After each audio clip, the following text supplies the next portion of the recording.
Good evening, guinea pigs. Our top stories tonight. Biden's new tyrannical mandate. A trans MMA fighter beats a woman to a pulp.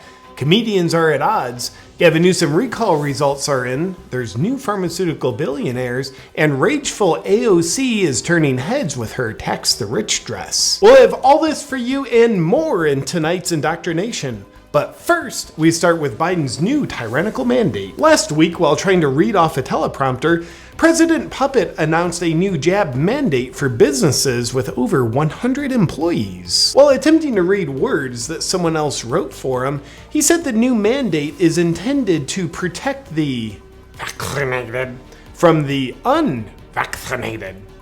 And there's no doubt that that makes a lot of sense. Likewise, the Babylon Bee reported another Biden announcement where he'll mandate that everyone has to put on sunscreen in order to protect those who are already wearing sunscreen. Sound logic as well, if you have enough head trauma. But back to the jab mandate. Surprisingly, Biden pretending he has the constitutional authority to institute such a mandate was met with an avalanche of backlash. So far, more than half the states have stood up and vowed to fight Biden's unconstitutional mandate. Arizona is leading the charge, having already filed a lawsuit against the senior citizen. And many lions came out refusing to give up their freedoms to tyrants, strongly initiating an "I will not comply" movement. Weird that most people are refusing to comply with Biden's mandate, because like every other freedom the radically awesome left has tried to take, Biden said this one is also for your protection. This just in!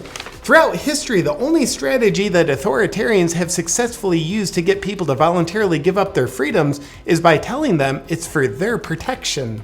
Fear puts people in a weakened state. They can't access their intelligence if you keep them scared enough. Case rates are through the roof, and you could be next. Unsuspiciously, though, Congress and their staff are exempt from Biden's new mandate. But before you become racist and think this is a rules for thee but not for me scenario, you need to understand the truth, which is probably just that the Biden administration is selflessly wanting others to have the chance to be forced to be injected with a mystery before them. Very altruistic. Kind of like a mother not eating so that her kids don't starve. Except in this scenario, there's plenty of food for the mother to eat too. And it's rotten food. So it's kind of like she just doesn't want to eat the rotten food that she's forcing her kids to eat.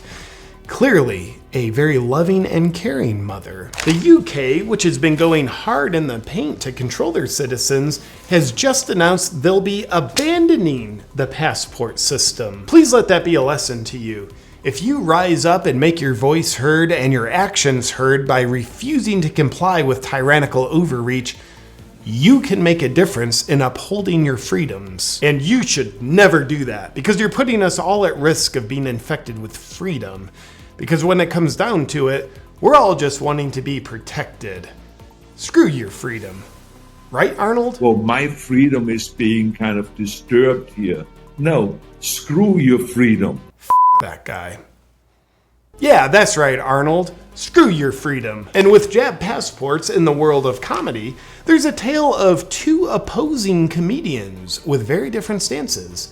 One comedian, Patton Oswalt, has announced he'll be canceling all shows at venues that will not require passports. A very heroic devotion to upholding the fear-based narrative that we're tirelessly still trying to get you to believe in. And on the other hand, you have a far-right, Trump-supporting, transphobic, racial-phobic, pro-police, pro-America, anti-vaxxer, homophobic, heterophobic, very binary comedian named J.P. Sears, who's announced he will not be doing any shows at venues that do require jab passports. When asked why he's wishing certain death upon his audience who's facing the challenge of a 99.98% survival rate, he said, "I will never ask my audience to participate in a system of segregating society. I would never sell them out like that to make money." George Soros wouldn't fund a statement like that. So there's no way we can endorse an albino supremacist comedian who's dangerous enough to think that people should choose what happens to their bodies. Rumor also has it that this comedian is dumb enough to think women are the only ones who can give birth. In other news, AOC, who earns a $174,000 a year salary, along with untold amounts of money from her merchandise line, is a capitalist who preaches about socialism. Seems honest. But the former bartender is facing an avalanche of criticism for wearing a tax the rich dress to the Met Gala, which is a $35,000 a ticket dinner. She wore that along with her $400 earrings and $600 shoes, which went well with her worthless ideas. Conspiracy theorists have been calling AOC a hypocrite for being wealthier than most due to capitalism, as she bashes capitalism while promoting socialism. This just in! If a capitalist tries to convince you to accept socialism, they're either dumb or corrupt, but probably both. Many non-communists, when observing pictures of the bartender turned moron, were perplexed with the question, how can someone so attractive look so repulsive? We may never know. AOC, who uses the slogan "tax the rich" in her merch in order to get rich, has apparently never been told the rich are already taxed. Quite heavily, actually. The top 1% of income earners pay 40% of all income tax revenue. That reality is probably just a conspiracy theory that would hurt AOC's merch sales, as she looks to appeal to a demographic that doesn't want to work hard or take self-responsibility. She inspires us all to strive for victimhood rather than settling for our potential. The nation that she hates is lucky to have such a pillar of emotional outrage to indoctrinate the youth into socialism. And on the top of this picture, you can see AOC and other members of the radical left prior to them thinking cameras were on. And on the bottom, you can see them when they knew cameras were on. And in other news, no one likes Kamala Harris. Tonight, we're delighted to report that the CEOs of Moderna and BioNTech, along with 7 other individuals in the pharmaceutical industry, have become billionaires due to the successful business plan of the vax rollout. I didn't know anyone was profiting off the thing they're trying to force everyone to get. Well, we won't ask any questions about that. But you know who is asking questions? A conspiracy theorist who's never been proven wrong, named Mickey Willis, in his new book, Plandemic. Fear is the virus, truth is the cure. In this book, which is filled with dangerous things like words and ideas, misinformation is presented, which suggests the pandemic is somehow not about keeping people safe from a virus. Well, I would just like to reassure you, it is so much about keeping you safe from a virus that fact checkers have just provided us with this exclusive footage of politicians who are about to go live on TV to make a mask-wearing enforcement announcement. But as you can see, the TV feed went live before they were expecting it to, which proves the whole premise of this book is false. The book offers an alarming examination of Fauci, Gates, the CDC, NIH, and World Health Organization.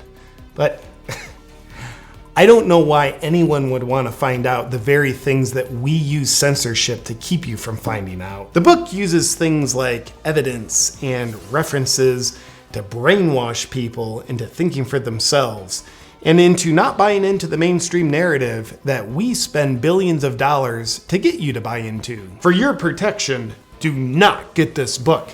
I, for one, think this book should be burned and reading banned altogether. Because after all, we need to protect ourselves from misinformation at all costs. Literary lockdowns are necessary. Hey, Vanessa, can you pre-order me a copy of the book, please? Thank you. You can always trust the media and politicians to bring you nothing but the truth. We've got nothing to hide.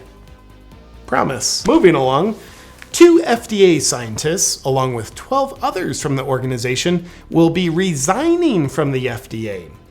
They won't endorse booster shots due to their scientific perspectives on the matter. But because the Biden administration wants booster shots for other reasons, these scientists are being forced to resign so that the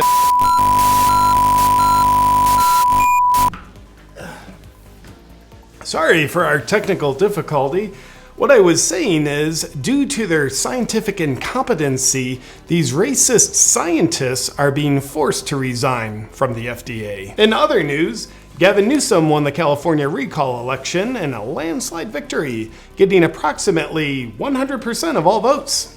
Nothing suspicious at all. Newsom's campaign achieved unprecedented levels of success in race baiting when they called Larry Elder the blackface of white supremacy. Newsom, the white face of the Chinese Communist Party, can now get back to work, driving California even deeper into a destroyed economy with more lockdowns, further increases in violent crimes, decriminalizing more crimes, more homelessness, if that's even possible, and driving all businesses out of the state. In our final story tonight, a transgender MMA fighter was allowed to fight a woman and beat her half to death. This was a strong victory for the woke inclusivity movement, which rightfully believes all people should have the right to beat up women. The transgender athlete, Alana McLaughlin, somehow defied the odds and came out on top with a victory. A true underdog story that's rewriting the script and kicking gender barriers right in the spot where their nuts used to be,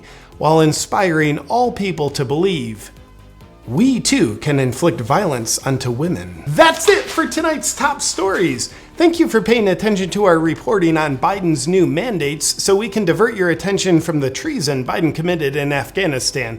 That situation's far from over. Good night! One more thing, my friend. I want to thank the sponsor of this video, Primal Life Organics, and their Red Blue LED Light Teeth Whitening System. It's part of my daily routine for two reasons. One, I enjoy having white teeth in my smile. I think it makes me look less ugly.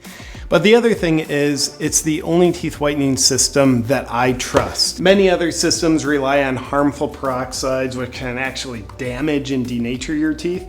The Red Blue LED Light Teeth Whitening System relies on a food-grade teeth whitening gel, along with a mouthpiece that uses blue light to whiten your teeth, red light to soothe your gums and reduce inflammation. I do both at the same time. I'm a kill two birds with one stone kind of guy. Primal Life Organics makes it quick, easy, and natural and healthy to have a beautiful smile with white teeth. That's why it's part of my daily routine. Just apply the food grade gel. And I'm ready to go. If you want to join me in whitening your smile with Primal Life Organics, just go to naturalteethwhiteners.com/JP. And because you're a viewer of mine, at that link, you save a full 60%.